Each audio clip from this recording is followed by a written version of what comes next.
Hey everyone, Evan Kirstel here. Today we have a fantastic discussion around smarter collaboration for better teams performance and two rock stars in the industry. Gentlemen, how are you? Great. Welcome. Good. Great to see you, Evan. It's been a little Yes, bit. great to see you, Michael Tesler, managing partner at True North Advisory and uh, better known for co-founder, CEO at Broadsoft, of course, Cisco these days, and Juan Betancourt, CEO of Human Intelligence. Thanks for having me today, Ivan. Nice seeing you, Mike. We're going to have a great discussion, but before we do, for the audience, let me play a little video because I found this really intriguing and interesting, and so I'll play this for the crowd. We can watch along.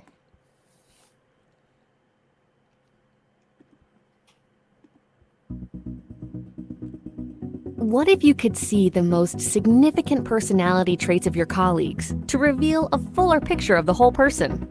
Imagine your colleagues knowing how to best communicate and work with you at a glance. This understanding would become the basis for more empathetic communication, creating a foundation of inclusion and belonging across an entire organization. In 2020, COVID forever changed the way we work. Remote workers, hybrid teams, and distributed workforces are the new reality that organizations must embrace or be left behind. Effective communication and collaboration amongst colleagues with different personalities is the currency of the new reality. Human Intelligence reveals your team members' motivators, behaviors, and work energizers, significantly improving collaboration, engagement, and productivity. Human Intelligence insights foster deeper human connection and more effective peer-to-peer exchanges by conveying the ways that coworkers prefer to be communicated with. Teams become more productive when they are made up of people with diverse personalities working well together. And employee contributions accelerate when leaders understand the best ways to inspire and empower their team members. Human Intelligence delivers these personalized insights within the collaboration tools you use every day. Whether looking for insights about someone you are writing to in a sensitive email, leveraging insights delivered through Calendar to help you prepare for or lead a remote meeting where you don't know the participants very well, gaining tips real-time about the meeting culture or personalities on your next Zoom, or working on a project with someone via Slack halfway around the world as a software engineer for better collaboration. Imagine a world where Microsoft Teams allows you to onboard an individual better by prompting you how they like to communicate and what motivates them, and presents you side-by-side comparison of work styles. Or see the broader culture of a team to understand their strengths and blind spots and help the leader be more agile, and how to maximize diversity of thought when managing projects. To learn how Human Intelligence makes your existing communication tools more useful by providing the collaboration insights you need at the moment of need, contact us today. So interesting. So tell us, Juan, tell us about the genesis of Human Intelligence. Where and how did this idea come to fruition? It's quite novel. Thanks so much. So originally the company was built using a wonderful personality test, a psychometric assessment tool that's scientifically proven. We had this tool, and 6-7 years ago, we started to use it for recruiting, right? Pre-hire assessment. Grew the company, did really well, and then COVID hit. So after 3 years of growing a company and getting a lot of traction, we lost all revenue for a year. Nobody was going to hire during COVID. And so we then pivoted to a broader message of just using psychometrics for existing employees and what we called culture as a service or culture management, where you can see team cultures and the strengths and the weaknesses of a team and all these great insights on how to communicate. But the challenge there after a year and a half, 2 years, was clients said, Juan, we love your platform and all the insights, but nobody wants to go and sign in to another platform. We're all really busy at these large enterprises with 500 or more employees. And so our clients actually gave us the genesis and the idea and told us, specifically it was actually Coca-Cola, said, we love your product for our 10,000 employees, but can you connect it into email? Can you connect it into Zoom? Can you actually take your platform and make it a feature, a plugin, so that we can just push a button, everyone has access in email, Slack, WebEx, Zoom, Teams, Microsoft Teams, et cetera, and Outlook.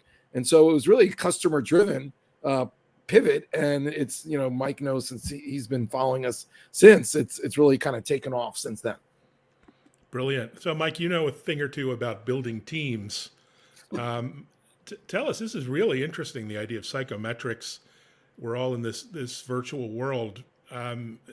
Give us some hints about how team leaders can kind of use this in their day-to-day team building and to productivity, efficiency, connection, empathy, all these good things we talk about. Yeah, I think there's a number of ways that we've seen people use it, and I think it's pretty exciting. One is obviously to I'm writing an email to Juan or to you, Evan, and now I'm reflecting on your communication preferences, the way you think, etc. So I think about that as kind of a one-to-one engagement model. We also, listen, we have this massive, explosion of video meetings with, and we want to make sure that people are included. There's some inclusiveness in the discussion. Which is hard, and it was even harder without video, with audio only. You could have someone napping and you wouldn't even know.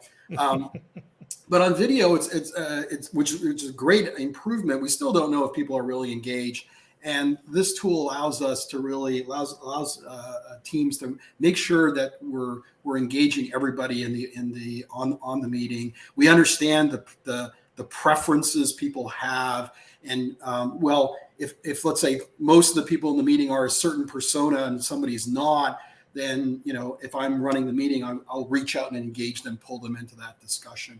I think the other thing is maybe more what I would call an offline thing. As a team leader, I could look at the various personas in my team and decide, well, we have too many impulsive people. We need some more reflective individuals where we all can fly off the cliff together, but there's no one kind of holding us back. And so I think there's a number of capabilities.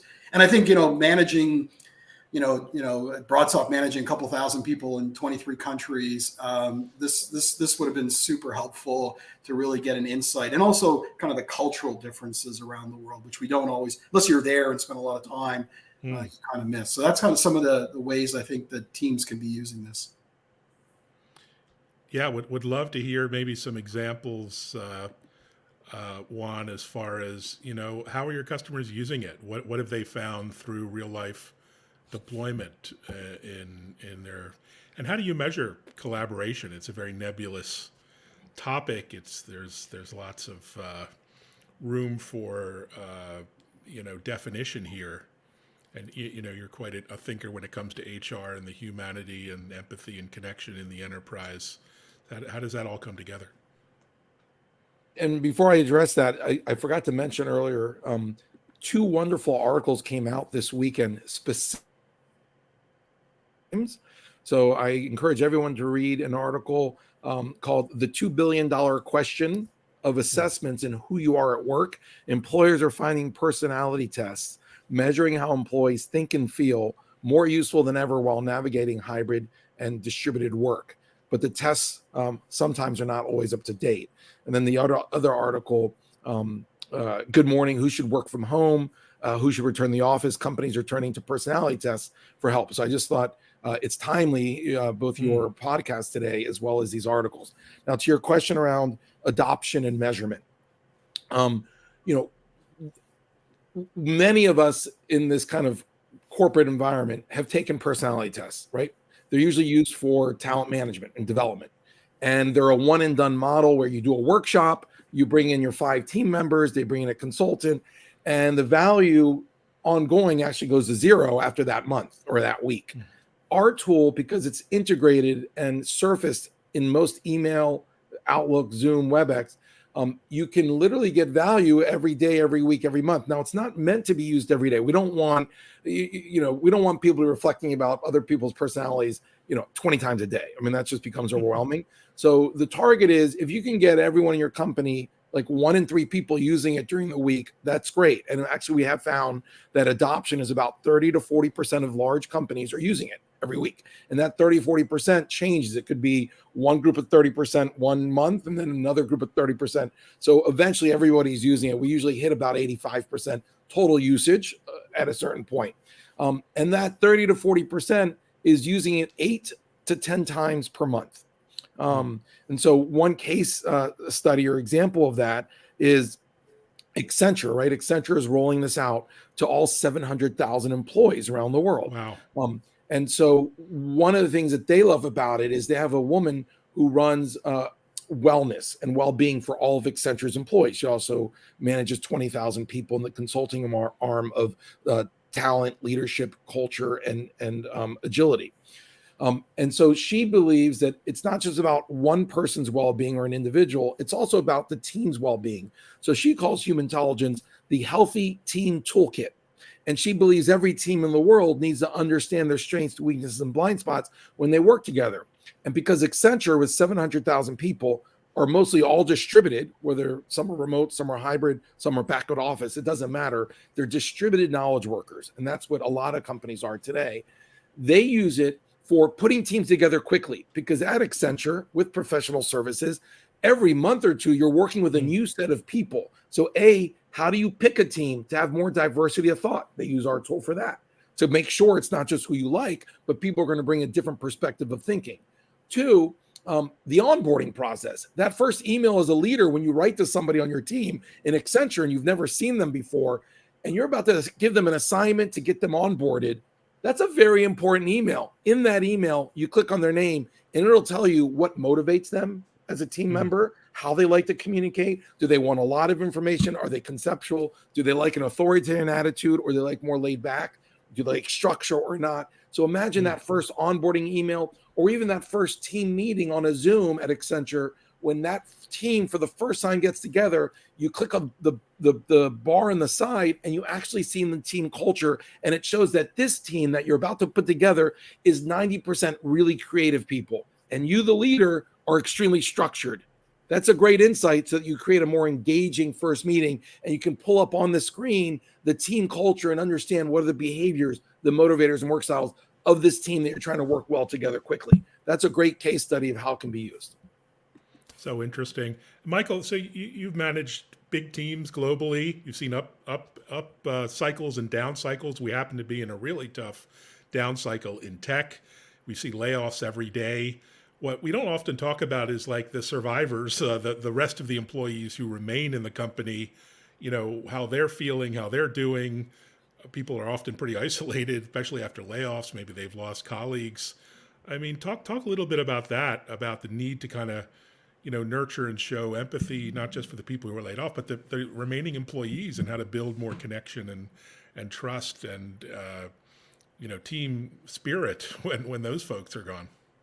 No, I mean, that's a really good point. I think there's mass amount of kind of dislocation of people, and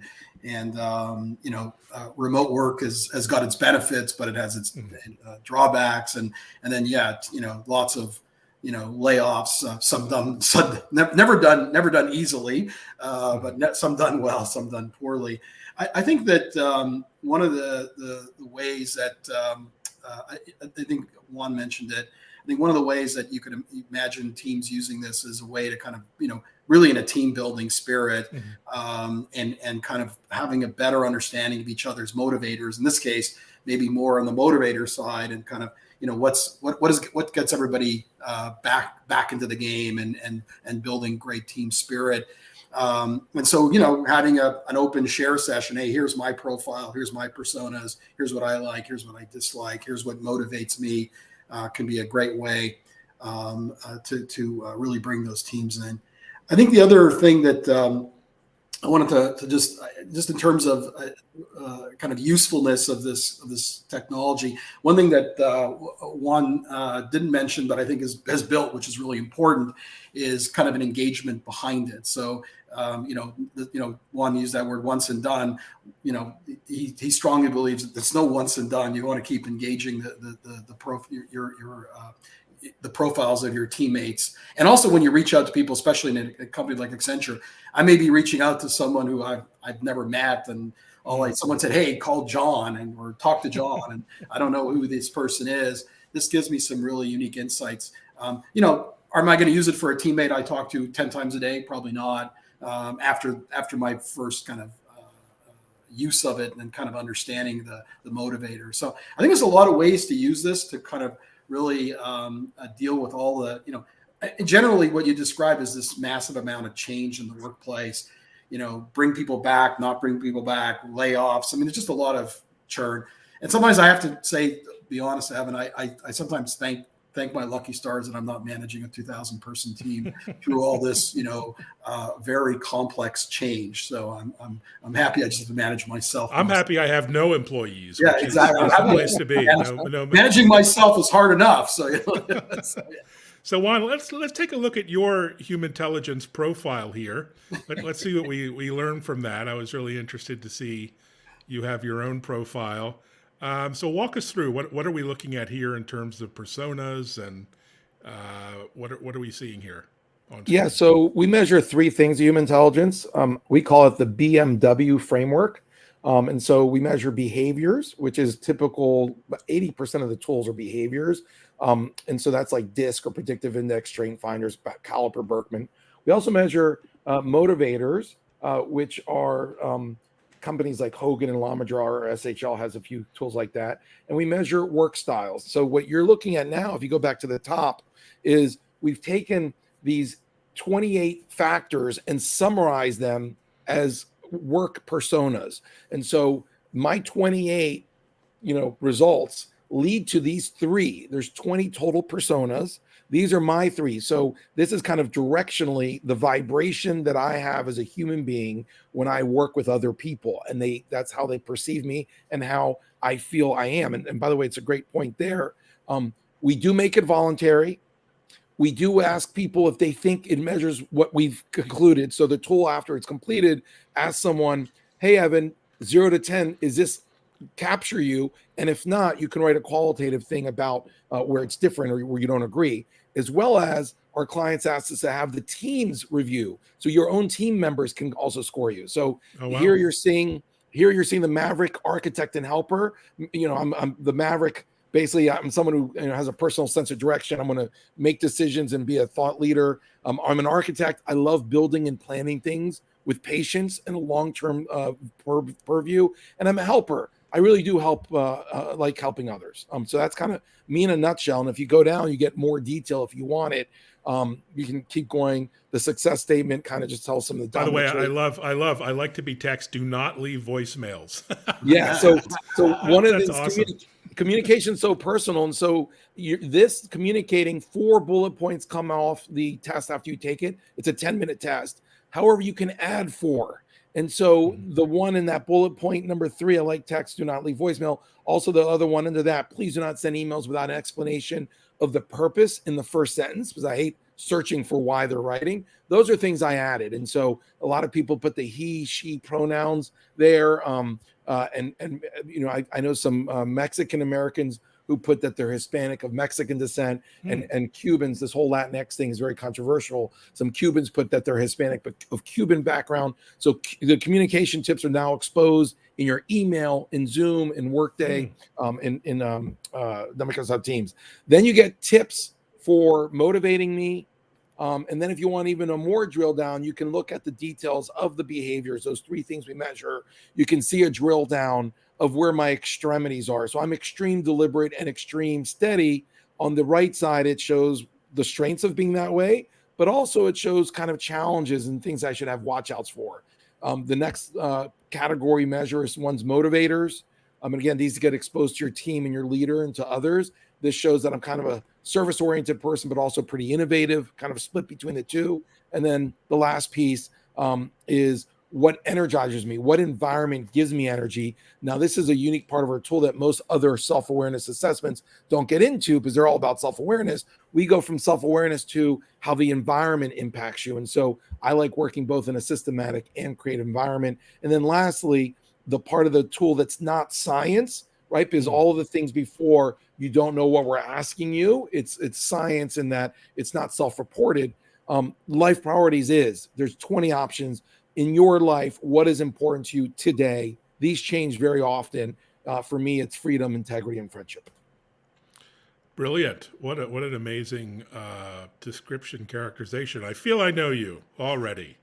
So, and imagine, Imagine having access to that across an organization of 5,000 people before you go into a meeting, or when you click on a calendar invite and seeing that rolled up. Because of aggregating data, you can now see the talent insights for the meeting and know the culture of that meeting and know who's shy and reflective to hold a safe space for them to answer, who you should give assignments to, who like working under pressure.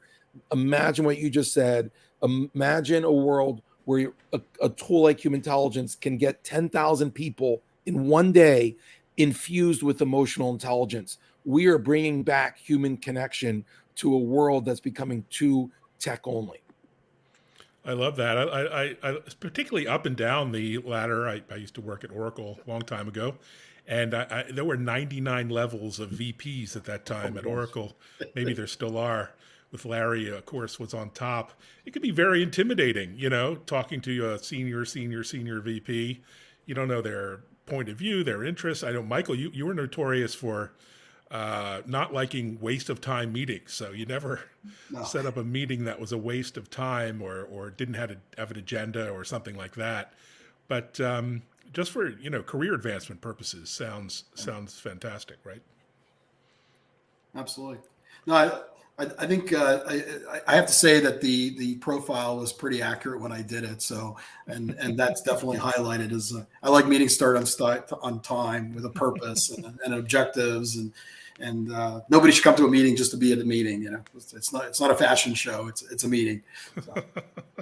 So what's next as far as human intelligence, but also this space? We're already seeing AI being used for,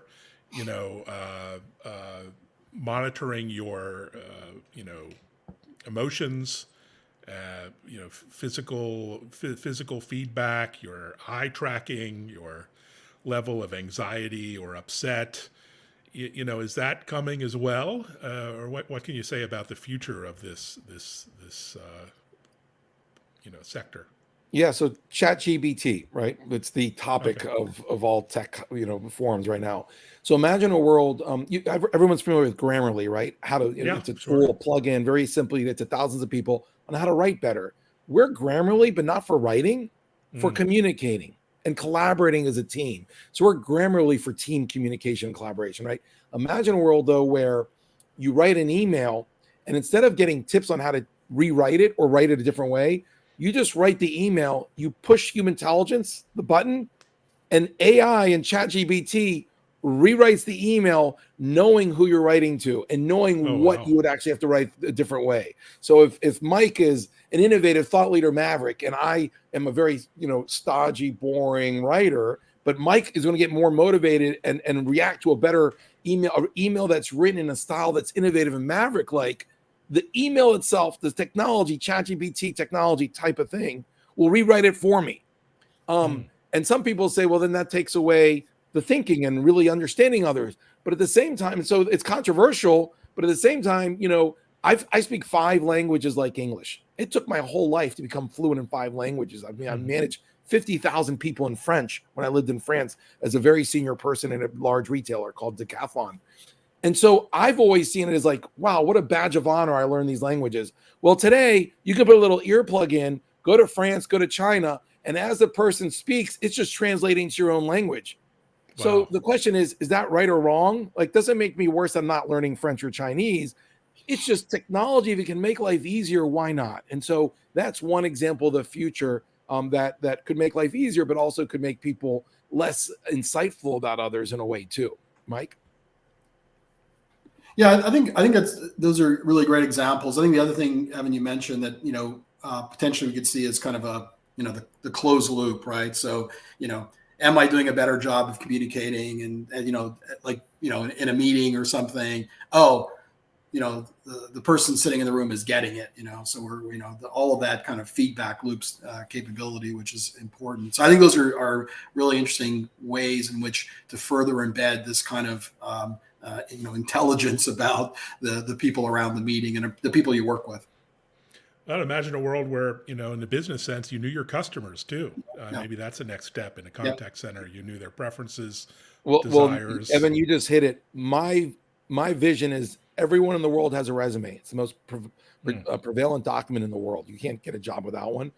Everyone, though, that's only 30% predictive in terms of success. Everyone should have their personality test on the back of a resume. That's human Wow. intelligence. When it becomes standard that when you graduate high school, it's actually part of LinkedIn and it's part of all these job platforms, not only will you better be able to better match for roles, but everyone in every system will be able to connect and understand each other better, including who you're talking to as clients, including when you go to a doctor's office and they assign a doctor to you, when you're getting an Uber driver and what Uber driver you're going to like, where it doesn't piss you off because you don't want to talk, but they do want to talk.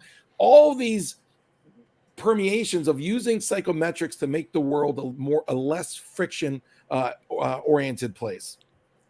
Fantastic. Well, so exciting. Congrats on all the success. What are you, Juan, what are you looking forward to personally?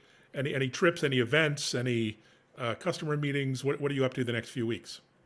Well, Mike and I are actually going to both meet up at the conference in Orlando, Enterprise Connect, March 27 to 29. Excited about that. Oh, great. Well, I'll see you there. I'll be there. And you'll Drinks be on there as Mike. well. So we look, Drinks are always on Mike, aren't they? they are. That's great. We'll see you there. You And know, then, you know my, I'm- you know my bar spot. And then I have a spring break with my 2 and 3.5-year-old and my wife to Maryland and DC to visit my family. But also I've been invited to speak at Congress on a panel on Hispanics and technology. So I'll be meeting a lot of senators in mid-March as well. Oh, fantastic. We'll keep an eye on all of that.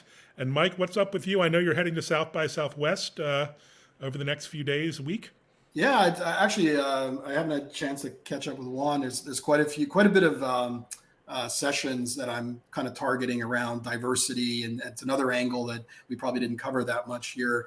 That the tool allows us to do a better job as managers, making sure that there's diversity of thought, which I think Juan has kind of educated me on, versus all the regular elements of diversity. So make sure your teams have a really well-rounded experience. So I'm looking forward to attending some content, and then second half of South by is a bit of a party with lots of music. So I must admit there will be very little work being done in the second half. So Yes, partying, work-life balance, it's all good. Well, thank you, gentlemen. Thanks for the amazing discussion and the insights into the future work. Much appreciated. All Bye, right. everyone. Thanks, Thanks for Evan. watching.